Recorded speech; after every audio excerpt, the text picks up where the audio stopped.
happening, new development tonight out of Washington. Sources telling the Associated Press the Pentagon knew there were survivors after that September strike on an alleged drug boat in the Caribbean, but went ahead with a second strike anyway to sink it. What's still not clear is who gave that order and whether Secretary of War Pete Hegseth had any role in it.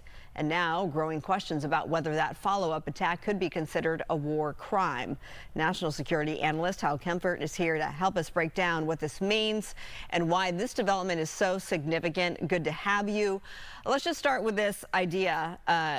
Well, Pete Hegseth would say it's a fact that he has defended the second strike. He says that this emerged in a so-called fog of war.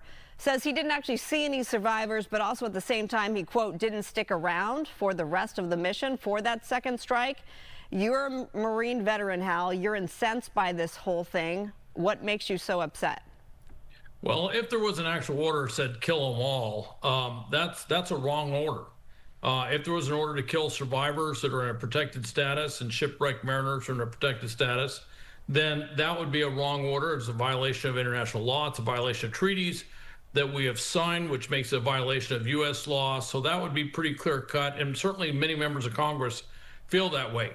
On the other hand, though, there is also reports that apparently one of the survivors was on the radio calling back for assistance. And so it could have been assessed that they had not completely taken out the target. In fact, there were still cartel operations going on there.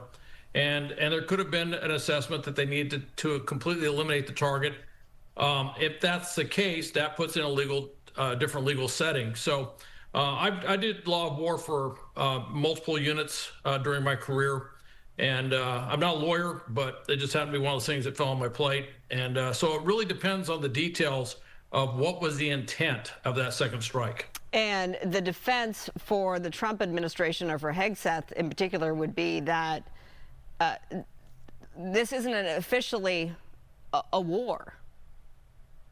It's interesting. It's an interesting, we've been in the war on terrorism, since 9/11. And was that officially a war?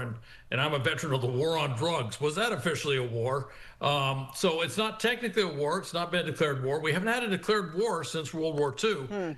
But there's members of Congress saying, hey, we need to implement the War Powers Act. If they're going to talk like this, we need to look at that. And once they do that, the clock starts ticking. So if you're Pete Hegseth right now, how are you feeling about what's to come? I think he's certainly a little uncomfortable, a little bit nervous based on everything that's being said.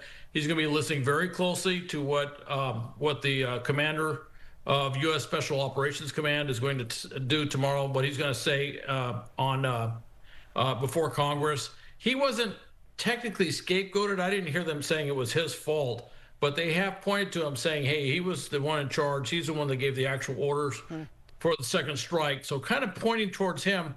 I'm curious of what he's going to say. I'm curious how he's going to defend himself. And he's a very experienced four-star admiral, special operator, Navy SEAL.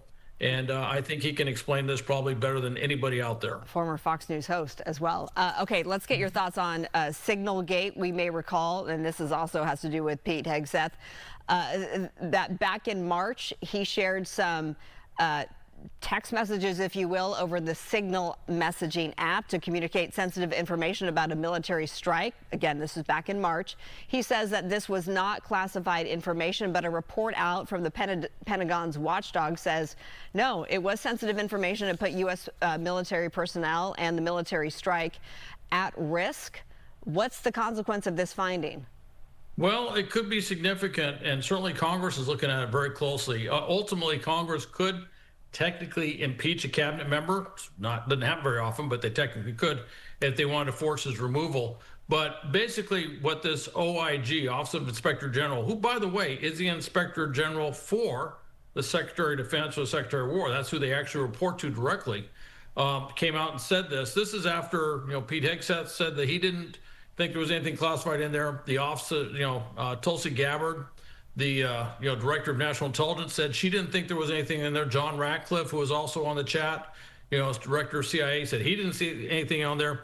So for this OIG to come back and say this, it's not just refuting what Pete Hegseth's position was, but it also refutes some other senior official position So you can bet this is going to be a big debate in Congress, and there'll be a lot of pressure on not just Pete Hegseth, but also on the White House about what they're going to do about this. Interesting. Okay, more to come on both of those fronts. We appreciate you as always. If you want to hear more of Hal Kempfert, you can download and listen to his Strat podcast. There it is, Strategic Risk Assessment Talk. Thank you so much for being with us, Hal, and happy holidays. We like the festive background tonight. Oh, thank you, Marla. Happy holidays.